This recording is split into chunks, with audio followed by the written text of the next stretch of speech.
What Okay. are some of the tricks you use to get people out of the muck? Well, just as you're saying, it's just to embrace that heart stuff, to embrace the other story of knowing that we're going to be supported in our evolution. So and the skill, the mindfulness skill, the breathing, as you're aware of, or all of us are aware of, that to have to really, really employ this. I could not get by in this day and age without my breathing exercises, my doing mantra and the contemplative exercises. So it's skills and understanding. That's my formula. One other thing on my formula, there's three parts of it. It's understanding how this really works, and then embodying it, feeling it, and then applying it. And that's where the evolution is going to take place to apply what we know in whatever field we're in. It could be the arts, it could be governance, it could be science, land tenure, but to apply those skills. Yeah. So Which is that's my formula. where the elders come in, because we spend most of our lives trying to figure out who we are and then learning how to be that and then passing it along what that Yeah. applies to everyone. Who Yeah. else? I think the first half of life is all about figuring out who you are and how to be of value and to amass the resources. So in the second half in life, Yeah. you can figure out what the purpose of it is all about I and forgot hopefully that. pass the wisdom on. I wish you told me that 30 years ago. When I introspect deeply, you know the truth. The truth is always there. No matter what your beliefs are, your values, or what you think, if you really are open to it, truth is truth, and you can't suppress it forever if you're really introspective and honest with yourself. So that's what works for me. What a scary thing to be introspective and honest with yourself. It's much easier to lie to yourself and everyone around you. And Yeah. until we figure that out, we're sitting on Pandora's box. Well, that's what the ego does. The ego tells 50 lies an hour. It's all about the ego survival mechanism. It doesn't care about the higher self or anything else. It's very And some selfish. people are programmed into believing that the truth is about financial gain, profit. The truth is about protecting your tribe, circling the wagons around your tribe, depending on what your culture you're raised in and where you're at consciousness wise. So the truth, we know a different truth from what we are studying, what we are knowing, incorporating the spiritual, the ecology, the earth, and all that. Yeah. So, Well, religious teachers for the last 2,500 years have been trying to teach us that adherence to whatever the tribe dictates is, violence begets violence. Whatever we do to other people, we do to ourselves. So, hopefully when the water's lapping at our front doors or, somebody is saber rattling, whatever, we'll finally realize that, if we treat people the same way we want to be treated, the world would be a much better place. What an Linda, what ideal. do you think about all this? Linda, haven't heard your voice. Well, that's because I just listen. Oh, One of the things that I'm noted for is I don't say a lot, but I will say that I think our culture teaches us what to think, not how to think. Oh, wow. in other words, we're brainwashed, sort of. Well, Every culture does that. So don't you think that every culture has to inculcate its children? And then when the child starts the road to adulthood, the child can sift out what feels true from what no longer serves. And that's how we evolve. yeah, but some of us just take longer than the others. I mean, I want to say probably because of the way that my mother was, it was always somebody else's fault. It was never her. She always did this, point the finger. And so I thought life just happened to me. I didn't think I had anything to do with it. Well, see, that's a cultural belief too.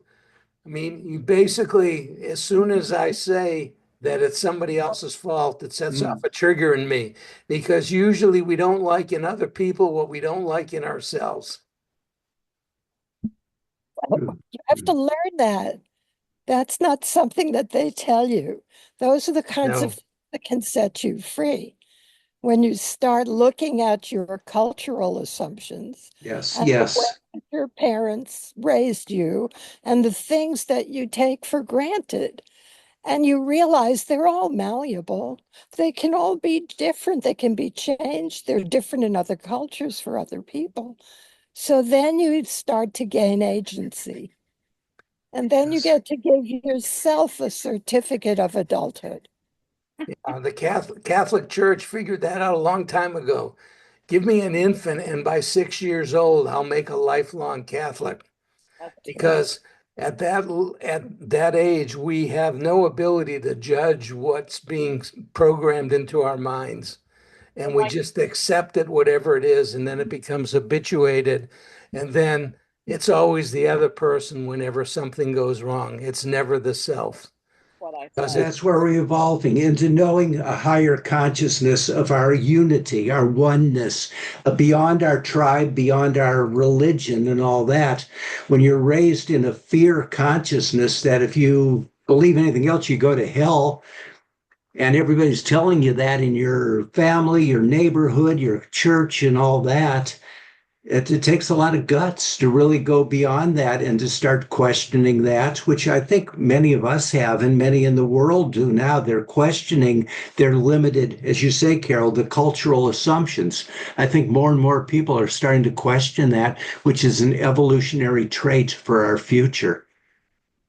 And I do want to say that once you step out into that, and put your flag up that I think differently, your family, everybody kind of scurries because nobody wants anything to do with you anymore.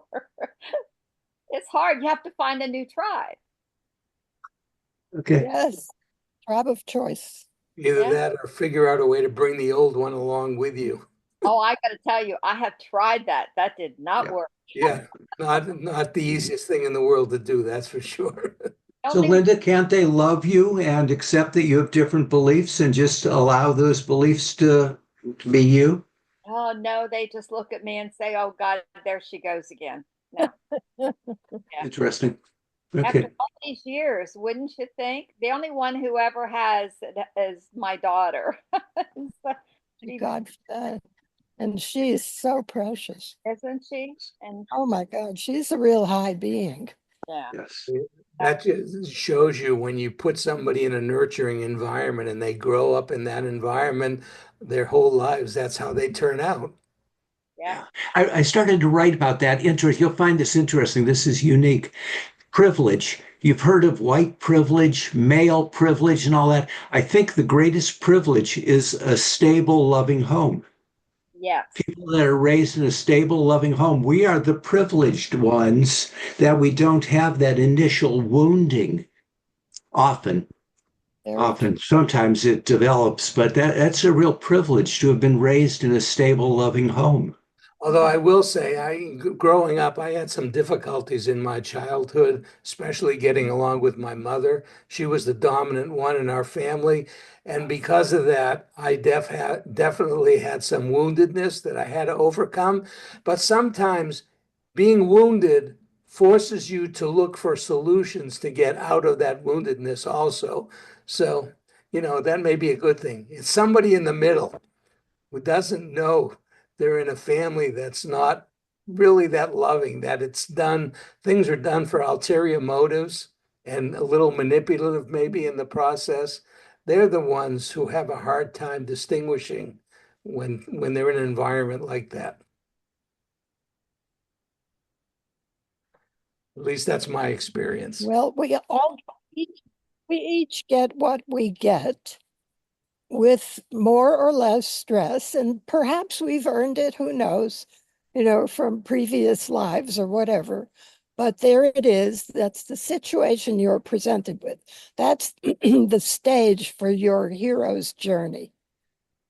So you start as the fool. You don't know anything, and you assimilate and you learn from those around you. And then, if you're strong and you have the courage, you set out on your journey. Yeah. And it's the same, and it's an archetypal thing that everyone who grows goes through. And I think there was good reason for it once upon a time, because the way we evolved in nature, things didn't change that much. You could learn everything you needed to know from your parents' knee by the time you were 6 years old. But now we live in a society where things are changing so rapidly and constantly, and there's so much new things to learn. Keeping beliefs that you learned as a young child your entire life are not only inappropriate, they're destructive in the process. Yes.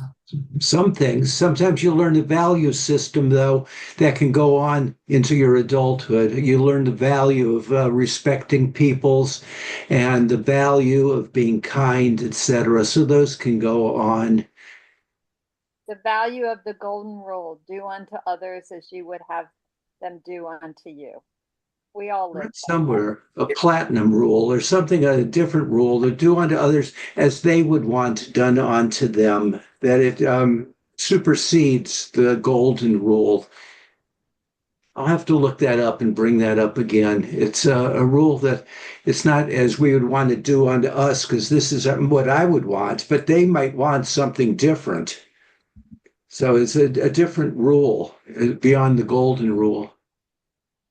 Well, that's a new rule But I then. think I gotta look that there up. needs to be another rule, especially for women, and that is it's okay to say no. Yes. No is a valid answer. And that's not something we learn as little girls. I don't know about you. It's just anyway, well, the point is that what is the point? Growth takes courage. And And even if you were handed a set of beautiful precepts, you're going to have to learn how to apply them and how not to give away too much in the process. And then turn inward. The truth lies within, not with all the rules and precepts and languages and books and what have you. The truth is inside. And I think that we all know that, but we delude ourselves that we don't recognize truth when it pops up. But it's there if we just are open to it. I think we can find a lot of truth in the books also from people that are learned, from the elders, from masters, no matter what age. We can learn. So the truths lie not just within, I think, within any evolutionary being, we can learn some truths.